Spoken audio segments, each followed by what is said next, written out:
મિત્રો તમે બધા મજામાં જ હશે. તો મિત્રો આપણે આવી ગયા સવારમાં ખેતરમાં પાણી વાળવા માટે. મિત્રો હાથમાં લઈ લઈએ આપણે પાવડો. તો ચાલો મિત્રો પાવડો પકડીને આપણે ઉપડે ખેતર તરફ. તો મિત્રો જોઈ લો જરા કેલેન્ડર કોમેન્ટમાં જણાવજો કેવા છે. ને મિત્રો આ રાયડો છે અને જોઈ લો મિત્રો આ રસ્તેથી આપણે ઉપડી ગયા છે પાણી વાળવા ખેતરમાં. અને મિત્રો જોઈ લો મેથી વાવેલી છે.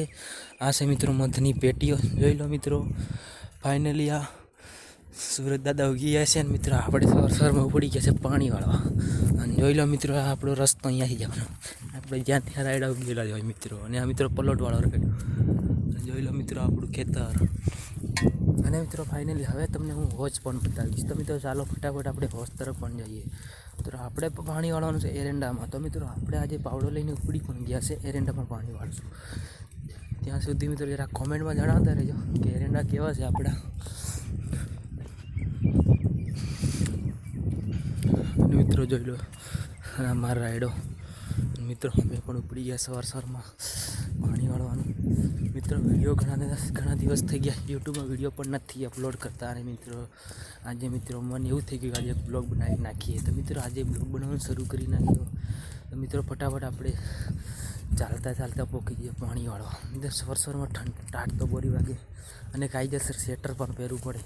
ભલે બંક હોય કે બંકાન બાપ હોય તો મિત્રો સ્વેટર તો ટાઢમાં પહેરવું જ પડે. આ ટાઢની એન્ટ્રી પડે એટલે મિત્રો સોતરા નીકળી જાય નહીં. તો ચાલો મિત્રો આવી ગયા આપણે વાલ ખોલી નાખશું પાણી વાળવા માટે. અને મિત્રો આપણે આવી ગયા છે જોઈ લો રસ્તે. મિત્રો અરેંડાને રસ્તે મિત્રો અમે કામ જ એવું કરી અહીંયા જોઈ લો મિત્રો પાઇપ નીકળી ગઈ છે પાણીની. ડ્રીપમાં પણ પાણી મૂકી દીધું હતું. અને મિત્રો આપણે આવી ગયા છે ને પાઇપ આપણે ફિટ કરવી પડશે. મિત્રો અમે કામ એવું કરીએ ને ત્યાં પાણી આવી જાય. અમને કોઈ રાખવા પણ કોઈ તૈયાર નથી. એવા મિત્રો અમારા બંધો કરે. જોઈ મિત્રો અહીંયા પાઇપ નીકળી પણ ગઈ છે. એક આ નીકળી ગઈ અને બીજી મિત્રો આ નીકળી ગઈ. અને મિત્રો તમને બીજી પણ બતાવું. અને મિત્રો આગળ જતા બીજી એક આ નીકળી ગઈ. મિત્રો અહીંયા નીકળી જ ગઈ બધી લાઈન જ નીકળી. અમે કામ જ એવું કરીએ ને મિત્રો એટલે હવે લાઈન ફિટ કરી નાખીએ. જોઈ લો મિત્રો હવે લાઈન ફિટ કરવી પડશે. આ છે મિત્રો લાઈન ફિટ કરવી પડશે. તો એ મિત્રો એક હાથે જ કામ કરવું પડે અહીંયા. તો મિત્રો જોઈ લો લાઈન ફિટ કરી નાખીએ. અને જોઈ લો મિત્રો આ બે બાકીની લાઈન એ પણ ફિટ કરી નાખીએ થોડીક વારમાં. અને ફાઇનલી સુધી મિત્રો આ પણ બંધ થઈ ગઈ. આ તો મિત્રો થોકમાંથી જ નીકળી ગઈ. મિત્રો મતલબ એ તો અંદરથી જ નીકળી ગઈ છે. એટલે આના માટે અમારે પાવડાથી કામ કરવું પડશે. એટલે અત્યારે એને મૂકી દઈએ. ત્યાં સુધી મિત્રો હોજ પણ બતાવી દઈએ તમને. અહીંયા રાખીએ પાવડાને. મિત્રો આપણે ઉપડી જઈએ હોજ ઉપર. હાલો મિત્રો આવી ગઈ છે હોજ સુધી. તો ચાલો મિત્રો પહેલાં તમને અમારા ઘઉં બતાવશું. પછી મિત્રો તમને અમે હોજ ઉપર લઈ પણ જશું અને હોજ બતાવશું. તો મિત્રો ચાલો ફટાફટ આપણે જઈએ આગળ ઘઉં દેખવા માટે. જરા કોમેન્ટમાં જણાવી લેજો ઘઉં કેવા છે મિત્રો. અને મિત્રો ફટાફટ ઉપડીએ. આ છે મિત્રો આમ તો હોજ બહુ મોટી દેખાઈ હશે દેખાતી હશે તમને. જો મિત્રો ડ્રીપમાં પાણી મૂકી દીધેલું છે. ચાલો મિત્રો ત્યાં સુધી ઘઉં સુધી આવી પણ ગયા. આ છે મિત્રો અમારું ઘઉંવાળું ખેતર.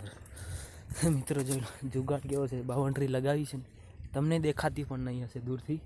પણ નજીક આવે તો હરખી દેખાય ને તો આવે તો એ પણ અહીંયા હોરાય. તો મિત્રો નીચેથી જવું પડે. આવી ગયા છે મિત્રો ફાઇનલી આપણા હોજ સુધી.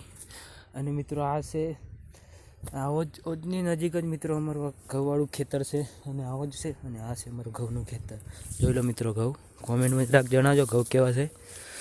મિત્રો ઘઉં બાજુ સનલાઇટ સારી આવે છે. જોઈ લો મિત્રો કેવું દેખાય ડેકોરેશન જોવો મિત્રો પાછળનું. અને જોઈ લો મિત્રો આ આપણા ઘઉં છે એને આપણું પાણી વાળે. જો મિત્રો આપણે કામ જ એવું કરીએ મિત્રો. બધાના કામથી આમ જ રાખીએ ડિઝાઇન. જોઈ લો મિત્રો ઘઉં જરાક કોમેન્ટમાં જરાક તમે ખાલી જણાવજો ઘઉં કેવા છે આપણે. તો મિત્રો આવી ગયા. ચાલો મિત્રો ઘઉં બતાવી. હવે તમને ખાલી અમારે હોજ બતાવવાનું છે. તો ચાલો મિત્રો આપણે હોજ સુધી જઈએ. તો ચાલો મિત્રો આપણે ઉપર ચડીએ.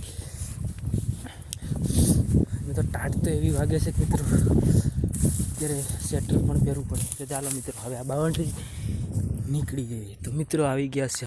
તો મિત્રો આવી ગયા છે હોજ સુધી. હવે આપણે હોજ સુધી ઉપર ચડી જઈશું. અને મિત્રો જે કામ એ આપણે બાદમાં કરશું. પહેલાં આપણે હોજ સુધી ચડીએ. આ છે મિત્રો અમારી હોજ. જોઈ લો મિત્રો કોમેન્ટમાં જરાક જણાવજો હોજ કેવી છે. અંદર મિત્રો કાગળ નાખ્યું છે. અંદર 9 ફૂટનું જેવું છે. અંદર લંબાઈ 9-7 ફૂટ જેવી લાગે છે મિત્રો. અને મિત્રો વજનું કાગળ નખાઈ ગયું છે. આ છે અમારા ઘઉંનું ખેતર મિત્રો. અહીંયાથી પણ તમને આ રહ્યું મિત્રો. પાકી કહેવા લાગે પણ મિત્રો સૂર્યપ્રકાશની લીધે એવા દેખાતા છે.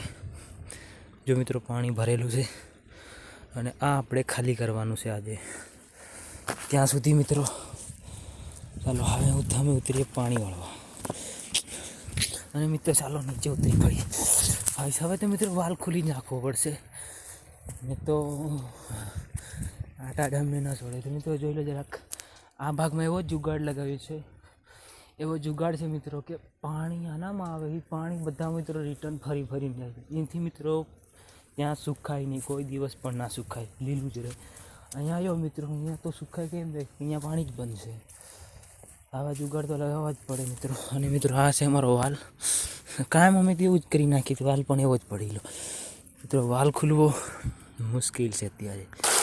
જોઈ લો મિત્રો વાલ ખુલી નાખ્યો છે. અને પાણી જો મિત્રો ધોરિયામાં જવા લાગ્યું છે. અને જોઈ લો મિત્રો પાણી હવે ચાલુ પણ કરી નાખ્યું છે. તો મિત્રો બ્લોગ કેવો ગમ્યો?